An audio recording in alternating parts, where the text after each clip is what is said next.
Bonsoir. Dans l'actualité de ce jeudi 2 janvier 2020, après les festivités de fin d'année, reprise au travail, mais Libreville, la capitale, a une image ternie avec les tas d'immondices qui jonchent les rues. Dans ce journal, le constat de nos reporters Arnaud Babekung et Michel John Boudéa. Un espace commercial pour les vendeuses de la ville de Mouila dans la province de Langounié. Un marché offert par un fils de la localité, bien dit Maganga Moussavou. Et puis en sport, football notamment, le sélectionneur national a livré au siège fédéral la liste officielle des joueuses dans la catégorie U20 pour les éliminatoires du mondial. C'était donc au cours d'une conférence de presse. Voilà pour le sommaire. Bienvenue à tous. En ouverture de cette édition d'information, cette reprise du travail ce matin à Libreville, après les festivités de fin d'année, notre rédaction a sillonné quelques administrations pour voir justement si les administratifs ont repris du travail. Voyons cela dans ce reportage d'Arnaud Babekung et de Michel John Boudéa. Fini la fête, l'heure est désormais au travail. Après les festivités du réveillon, célébrons le nouvel an. Les travailleurs ont dès ce matin renoué avec leur train-train professionnel quotidien. Tant bien que mal, aussi bien dans les bureaux que sur tout espace de travail, chacun a exécuté les tâches à sa charge. À première vue, l'affluence n'était pas au rendez-vous, d'autant plus que dans les grandes agglomérations de la capitale, l'engouement et les bousculades n'étaient pas perceptibles. Du centre-ville, en passant par le carrefour Léamba et Nkembo, le constat est le même. Dans les zones souvent embouteillées, les véhicules et les personnes circulent aisément. Le traditionnel discours à la nation du chef de l'État Ali Bongo Ondimba, plusieurs réactions enregistrées, parmi lesquelles celle du président du Conseil économique, social et environnemental. René Ndémézé-Obiang est revenu notamment sur quelques temps forts de ce discours. Écoutons-le, il est au micro de Guifrey Ndon-Obiang sur les images de Marlise Mengue. Le message délivré par le chef de l'État est d'une très haute portée. Le chef de l'État a rappelé trois principes, on pourrait également dire trois valeurs fondamentales qui fondent le vivre ensemble entre les Gabonaises et les Gabonais. L'union, le travail, la justice. L'union, il l'a bien dit, provient d'abord, avant toute chose, de ce que nous sommes tous Gabonaises, Gabonais.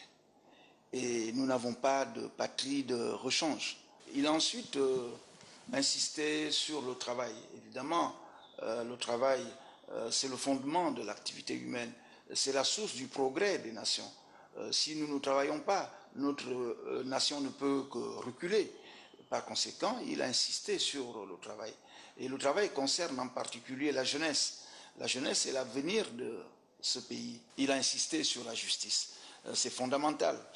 Parce que les populations, les Gabonaises et les Gabonais, sont tous, j'en suis convaincu, animés d'un sentiment d'équité, de justice. Même dans une famille, lorsque vous n'avez pas beaucoup à vous répartir le jour du nouvel an, mais chacun est satisfait dès lors qu'il sait que le peu qu'on a est réparti de manière équitable. Donc il faut que chacun soit traité de manière juste. Et la justice, c'est avant tout la justice sociale. La justice d'avoir accès aux richesses du Gabon, qui sont nombreuses, qui sont variées. Il ne serait pas envisageable qu'une poignée de compatriotes s'accaparent de ces richesses au moment où l'écrasante majorité des autres compatriotes croupit dans la misère. Ceci serait purement et proprement criminel. Le président a touché à cela et il a insisté en disant que le Gabon est un état de droit, c'est-à-dire que la justice est égale pour tous. La justice est égale pour tous. Et là donc les dernières phrases du président du Conseil économique, social et environnemental, René Ndémézé-Obiang. La vision politique et la feuille de route exécutée par l'édile de Libreville sont en phase avec les orientations du chef de l'État Ali Bongo Ondimba. C'est du moins ce qu'affirme Léandre Ndioué qui réagit après l'adresse à la nation du chef de l'État. Janice Ondongema et Cédric Nzendon ont recueilli ses propos. Écoutez, j'ai suivi avec une attention toute particulière l'allocution du président de la République, chef de l'État. Je retiens que le président est resté constant dans sa détermination à changer le Gabon, constant dans sa vision pour le Gabon.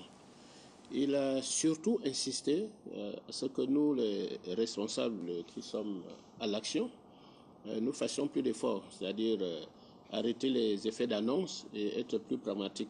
Donc, c'est aussi notre vision à la mairie de Libreville parce que nous pensons que ce sont les actes que nous posons qui resteront.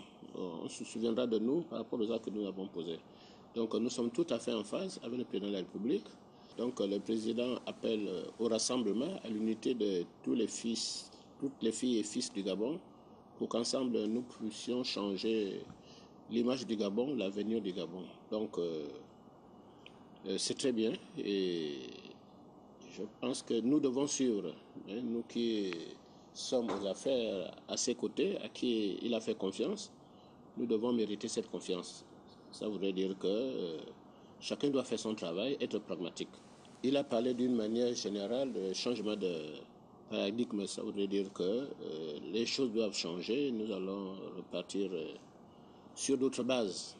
Il avait déjà tracé le sillon et à nous de suivre. À nous de suivre. Justement, sur le décryptage du discours du chef de l'État à la nation à l'occasion du Nouvel An, nous recevons ce soir Janice Ondongema. Bonsoir Janice. Bonsoir. Alors, nous l'avons écouté, nous l'avons entendu. Le chef de l'État s'est exprimé à la nation gabonaise. Il ne faut pas l'oublier, la priorité au résultat. Tant cher au chef de l'État. Alors, est-ce que cela nous amène directement à parler de cette notion de la méritocratie, Janice? Oui, en effet, parce que lorsque le président s'est adressé à la nation, ce mot a fait tilt dans mon esprit, ça m'a beaucoup interpellé. Pourquoi? Parce que déjà, je voudrais qu'on reprécise le sens de ce mot pour qu'on comprenne tout ce qui va être dit après. Alors, la méritocratie, c'est un système dans lequel le mérite détermine la hiérarchie. Et lorsqu'on pousse un peu la réflexion un peu plus loin, la compréhension en visitant d'autres mouvements de réflexion, de pensée, on s'aperçoit que c'est un modèle de justice sociale dominant dans les sociétés démocratiques. Et comme il est fondé sur une abstraction théorique alors, entre l'égalité des chances et le mérite. Qu'est-ce que ça dit? Ça veut dire que l'égalité des chances, autant elle détermine, elle implique l'indétermination théorique de la position sociale par l'origine sociale. Autant le mérite, quant à lui, détermine la position sociale de façon complémentaire par les qualités individuelle de la personne qui va être promise. Donc, on est là en plein dans le discours du chef de l'État. Ce n'est pas une simple vue d'esprit. Donc, vous voulez dire l'homme qu'il faut à la place qu'il faut? En effet, oui. Regardez, le discours du chef de l'État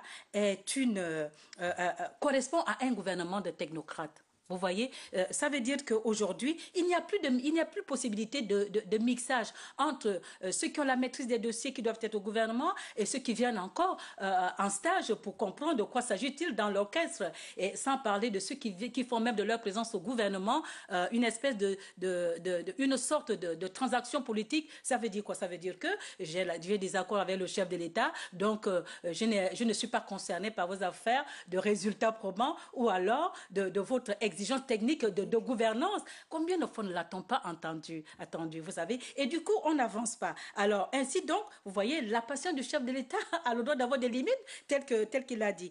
Et aussi, il faut dire que le discours du chef de l'État, c'est également la fin des intentions, les déclarations d'intention. C'est fini, ça. Place à l'action qui aboutit aux résultats probants que nous attendons, que nous appelons tous de tous nos voeux. Et cela suppose donc que chaque département ministériel, chaque secteur doit être gouverné par une personne qui peut se prévaloir d'un bilan vérifiable, vous voyez. Et donc là, du coup, on devrait avoir des gens qui sont habilités comme vous le disiez tout à l'heure, l'homme qu'il faut à la place qu'il faut. Et donc, il vous souviendra effectivement que dans ce sens, le président l'a déjà fait plusieurs fois. Il y a 5 ou 4 ans, il appelait effectivement la mise en place d'un gouvernement qui doit être géré par des personnes qui sont compétentes dans leur domaine et qui ont la culture du résultat. Je me souviens bien. Alors justement, Janice, aujourd'hui nous parlons de cette méritocratie, l'homme qu'il faut à la place qu'il faut. Est-ce qu'on peut aujourd'hui se dire qu'à travers cette méritocratie, les Gabonais vont attendre effectivement les résultats de cette méritocratie? Mais les Gabonais on devrait. Pourquoi? Parce que si le staff actuel correspond à cette exigence de la méritocratie, alors ça veut dire que les actions vont très vite se faire vérifier de façon continue. Mais si au contraire, il y a encore un problème de casting partiel ou global, alors le discours du chef de l'État aura un problème de mise en œuvre. Idem pour toute l'administration. Merci infiniment, Janice Ondonguema, pour toutes ces précisions. C'est moi qui vous remercie. Je vous en prie. La suite de cette édition d'information au lendemain des festivités de fin d'année, Libreville croupit sous des tas d'immondices. Et hier, nous l'avions déjà évoqué, mais dans les premiers, 3 et 6e arrondissements de Libreville, le constat est accablant. Quelles sont les difficultés de l'opérateur en charge de la collecte des ordures ménagères, Arnaud Babekong, Michel John Boudéan, pour répondre à cette interrogation. Sur un rayon de moins d'1 kilomètre à Libreville, l'état d'immondices jonche les rues au lendemain des fêtes de fin d'année. Il y a de toutes les dimensions en raison du poids de la population dans la zone concernée. Ici, par exemple, à Dragage, dans le 6e arrondissement, 7 monstrueuses poubelles dégagent une odeur susceptible d'impacter la santé des riverains. On a du mal à circuler même, comme vous-même vous voyez. Comme ça, là, hier, vraiment, c'était un peu trop fort, on n'arrivait pas à circuler hier. Oui, on est gêné normalement. Qu'on nous débarrasse de toutes ces ordures, tout simplement. Nous sommes fatigués de ça, ça donne des maladies. On ne peut pas bien vivre. Le mieux vivre vient à partir d'où? C'est d'abord la bonne santé. Or, si on n'a pas cette santé, qu'est-ce qu'on va faire? C'est des maladies. Quand on est dans la poubelle, c'est pas bon. On respire la poubelle, on peut avoir l'infection pulmonaire, ainsi de suite. Dans les 6 arrondissements que compte la capitale gabonaise, la situation est quasi identique, de même que les réactions des populations. Un seul souhait vient des Librevillois, celui de voir ces tas d'immondices être débarrassés. Du côté de Clean Africa, l'opérateur en charge de la collecte des ordures ménagères où nous y sommes rendus, personne pour nous répondre. Pendant ce temps sur le terrain, la situation est préoccupante et la réaction de qui le doit devrait être immédiate. Justement, le maire de Libreville a tenu, lui, à réagir après ce reportage qui concerne la gestion des ordures ménagères. Je ne vous en dis pas plus. Suivons donc l'édit de Libreville. Il est au micro de Janice Ondonguema et de Cédric Zendo. Écoutez, par rapport à la mairie, ça fera bientôt 1 an que nous sommes ici. D'abord, la première année, on voulait d'abord voir comment les choses se passent, mais on n'a pas attendu seulement de voir. Vous-même, vous constaterez quand même que l'image de la capitale change de jour en jour pour ce qui concerne la propreté de la ville, l'embellissement de la ville. Bon, le seul écueil que nous rencontrons au jour d'aujourd'hui, c'est toujours le problème de la collecte des ordures ménagères. Vous comprendrez, et je le dis clairement à l'adresse de nos populations, heureusement déjà de par notre ministre de l'Intérieur, le Premier ministre et le président lui-même vient de le souligner, c'est la mairie, les collectivités locales qui devraient gérer la collecte des ordures et non le gouvernement. Jusqu'à-là, ce n'est pas la mairie qui gère la collecte des ordures ménagères. Mais ça va se faire. Le Premier ministre, le président a instruit le Premier ministre et le ministre de l'Intérieur de formaliser cela. Donc je pense que dans les tout prochains jours, la mairie, vous pourrez nous juger au pied du mur.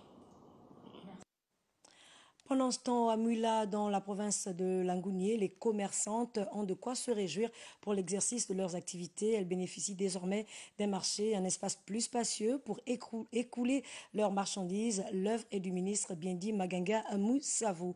Le marché a d'ailleurs été inauguré en présence de plusieurs Molvinois. Sheila Mebalé pour le compte-rendu. Située dans le 2e arrondissement de la commune de Mouila, la nouvelle infrastructure s'étend sur 670 mètres carrés pour une capacité d'accueil de 150 étals. Un don du ministre Biendi Maganga Moussavou qui vient résoudre les difficultés auxquelles étaient confrontées les commerçantes. Nous sommes très contentes d'avoir un marché combien d'années, près de 20 ans, on était au soleil, à la pluie. Et que Dieu bénisse notre président. Les femmes sont très contentes de cet événement du marché que le ministre bien dit a offert aux femmes. Les femmes sont très contentes de ça. L'effervescence de la cérémonie d'inauguration a traduit le bonheur aussi bien chez les femmes que chez le bienfaiteur. J'ai juste la satisfaction d'avoir répondu à une demande de mes mamans, ici en tant que fils de Mouila. Et comme je l'ai dit, plusieurs personnes ont, avant moi, apporté leur contribution à la construction de cette ville.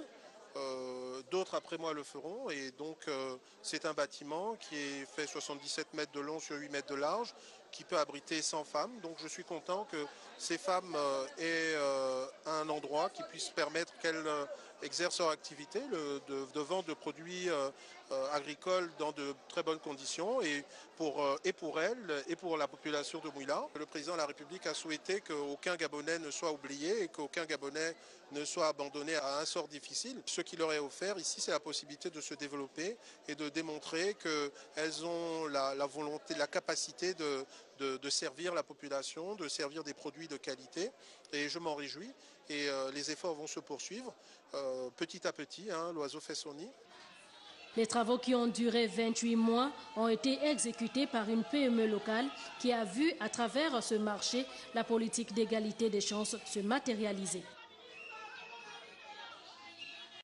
Aux commerçants donc de bien entretenir cet espace commercial.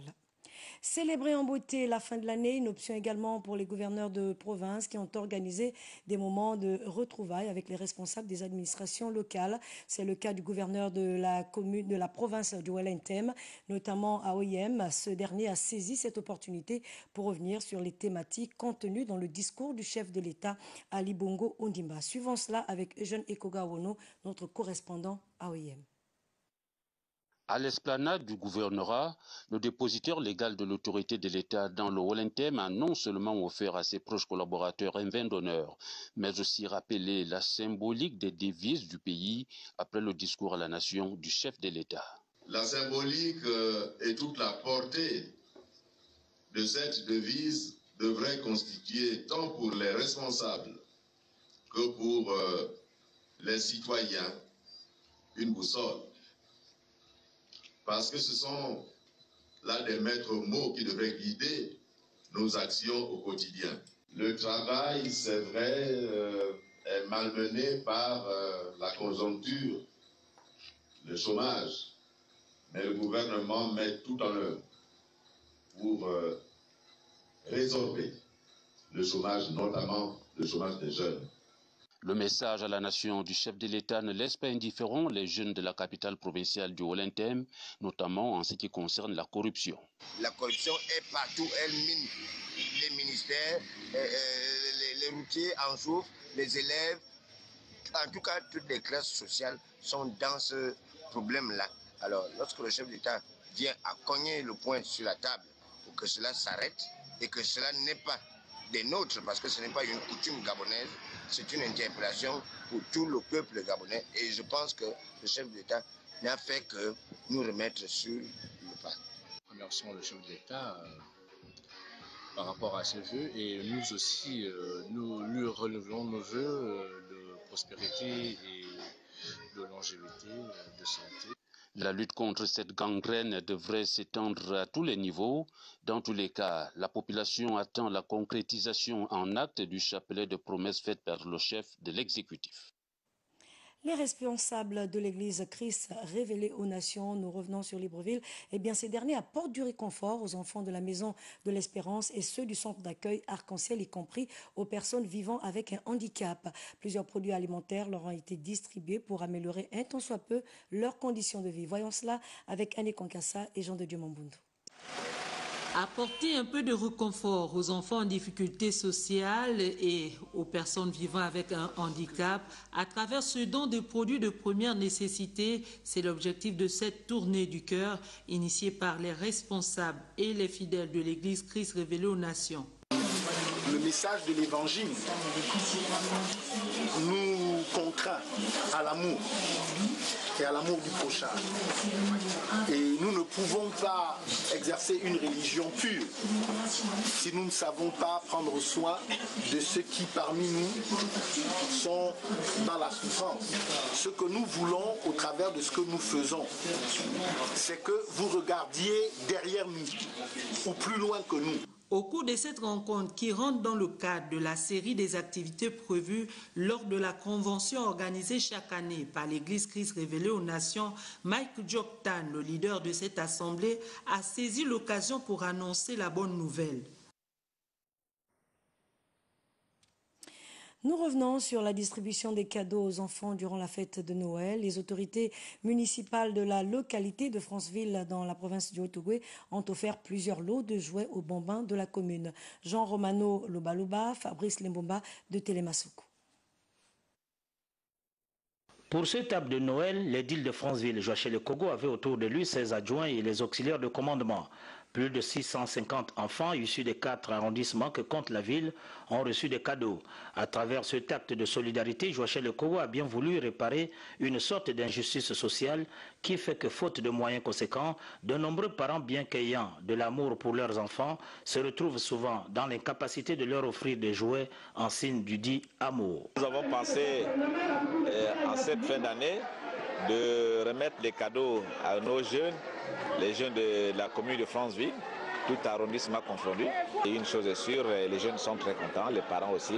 Si l'initiative du maire a fortement été appréciée des populations, celles-ci ont souhaité que ce genre d'acte se pérennise. Je souhaiterais que cette action de générosité soit une action perpétuelle, c'est-à-dire traditionnelle au niveau de la mairie de Franceville, que ces enfants reçoivent les cadeaux de Noël chaque année. Cette initiative s'inscrit dans le cadre de la célébration de la fête de la Nativité qui s'est déroulée à l'esplanade de l'hôtel de ville de Franceville. Hugues Madia Badinga, le ministre du Commerce aussi, en tant que fils de Logololo, a tenu à faire plaisir aux enfants durant ces moments de Noël, notamment ceux des 1er et 2e arrondissements de Koulamoutou qui ont également reçu de nombreux cadeaux. Nous reviendrons au cours de nos prochaines éditions d'information sur cette actualité. Fin à Libreville de la première édition du séminaire chrétien sur l'agriculture avec pour thème principal la contribution du chrétien au leadership de développement de l'agriculture. Il s'est agi notamment pour les leaders chrétiens d'aborder les points importants permettant à l'agriculture gabonaise de devenir une agriculture industrielle, donc d'exportation. Plusieurs partenaires économiques ont pris part à cette rencontre. Le compte-rendu de ces assises avec Arnaud Babekong et Michel John Boudé. Selon la volonté du Créateur dans les Saintes Écritures, où il recommande à l'homme de cultiver le jardin d'Éden dans le livre de la Genèse, les chrétiens du Gabon ont organisé ce séminaire sur l'agriculture. Le but recherché à travers ces moments d'échange et de haute réflexion est d'amener le chrétien à être un maillon fort du développement de l'agriculture gabonaise. Nous voulons encourager à partir de maintenant la mise en place d'un mécanisme national et international pour le développement de l'agriculture en milieu chrétien, qui va permettre à ces personnes d'être des acteurs économiques d'une part, mais de relever les défis de leur génération sur le plan socio-économique. À long terme, le promoteur de cette rencontre veut placer le Gabon au rang des pays exportateurs des produits agricoles, tout en répondant à la demande intérieure jusque-là dépendante de l'extérieur. Que les entreprises macédoniennes, australiennes et américaines qui s'étendront ici vont racheter leur production d'une part et leur permettre d'avoir accès à des revenus supplémentaires, mais aussi travailler dans la transformation locale de leurs produits et de leur production agricole et permettre à ce que ces produits soient exportés non seulement sur le plan international, mais sur le plan sous-régional, et avec le fait de pouvoir aussi permettre à ces produits d'être dans le marché. C'est des produits made in Gabon. Ce séminaire, qui a duré 4 jours, a vu l'appui des partenaires économiques américains et macédoniens, aux côtés de quelques dépositaires de l'autorité de l'État. Pour démarrer le premier point pilote de ce programme ambitieux, les organisateurs ont déjà acquis un terrain de quelques hectares au Cap Esterias, dans la commune d'Akanda. Voilà, que tous les chrétiens également s'intéressent au secteur agricole pour permettre le développement de ce secteur. Clôture de la croisade de l'église de la synagogue du Gabon qui a réuni 4 jours durant les fidèles invités et les amoureux de la parole de Dieu sur le thème « Rebâtissons l'autel ». Des moments de prière, de bénédiction qui nous sont relatés ici par Sheila Mebalé et Jean de Dieu Mambundu. Vu des personnes d'autres religions arriver. Après 4 jours de croisade, d'explosion prophétique et d'évangélisation, le prophète Emmanuel Nzoma a entretenu ce dernier jour les fidèles sur le sous-thème « Métamorphoser son autel », tout en exprimant le bilan de ces retrouvailles. Dieu s'est réellement manifesté durant ces 3 jours. Nous avons vu des âmes être sauvées à Jésus, des personnes se déplacer dans des coins et recoins pour se manifester, se mobiliser pour ce programme. Alors pendant ces 4 jours, nous avons annoncé la parole de Dieu. C'est l'essentiel, nous avons annoncé Jésus. Et autour de la parole de Dieu, nous avons vu des signes qui accompagnent sa parole, tels que des miracles, des guérisons, des restaurations. Et durant ces 3 jours, je peux dire que nous avons expérimenté et vu la gloire de Dieu à l'œuvre. L'homme de Dieu, au cours de ses assises, n'a pas manqué, en cette période festive, de dresser le bilan de l'année 2019 et les perspectives. Je crois que pour cette année 2020, Dieu est prêt à créer ce qui n'a jamais existé au Gabon. La paix est en train d'arriver dans notre pays à tous les niveaux. Et c'est pourquoi je crois que ce pays, en cette année, va vivre un réveil sur le plan ecclésiastique et aussi sur tous les secteurs de ce pays. Organisés chaque fin d'année par l'église de la synagogue du Gabon, ces moments restent des instants de partage, de prière pour les malades et surtout de communion avec le Seigneur Jésus-Christ. Prochain rendez-vous, décembre 2020. La parole de Dieu, une lampe sur notre chemin est quotidien. Le sport à présent, le sélectionneur national a livré aujourd'hui au siège fédéral de la liste officielle des joueuses dans la catégorie U20 pour les éliminatoires du mondial au cours d'une conférence de presse match aller 18 janvier 2020 à Libreville face à la République démocratique du Congo. Reportage Georges Alexis Bada, Lucien Barrault manquait.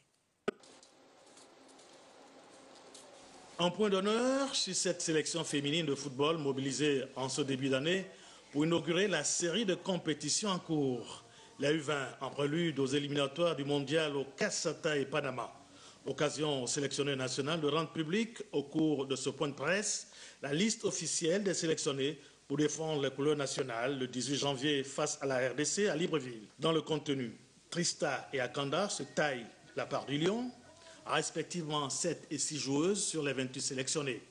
OM, Altesse et Pélican, 3 joueuses chacun. Asphal figure en singleton sur la liste des Panthères U20. Enfin, le Grand Nord, représenté par OM et Bitam, ferme le groupe comme pour donner une coloration nationale à la sélection. En revanche, 0 pointé pour les expatriés dans cette catégorie. Et sur quelle base les joueuses ont été sélectionnées? Quelques esquisses de réponse. Je viens parler de cette année parce que les vacances, les filles ont beaucoup joué. Et moi-même, j'ai assisté. J'ai effectué des déplacements pour aller voir, n'est-ce pas, les équipes qui jouaient. C'est vrai que le championnat n'a pas encore commencé, mais elles s'entraînent dans des clubs. Place maintenant à la préparation du groupe pour cette double confrontation contre la RDC dans cette catégorie de U20. Une préparation que nous espérons idoine pour une qualification au second tour qui s'impose à tous. Voilà, c'est sur le sport que s'achève cette principale édition d'information sur Gabon Télévision. Rendez-vous avec l'information à 23h. Gabriel Guillain, le Mami, se fera le plaisir de vous informer. Et demain, 13h, vous retrouverez l'intrépide Guy Fray dans Obian. Et à 20h, Elisabeth Guignanga. Merci encore. Bonne suite de programme sur Gabon Télévision.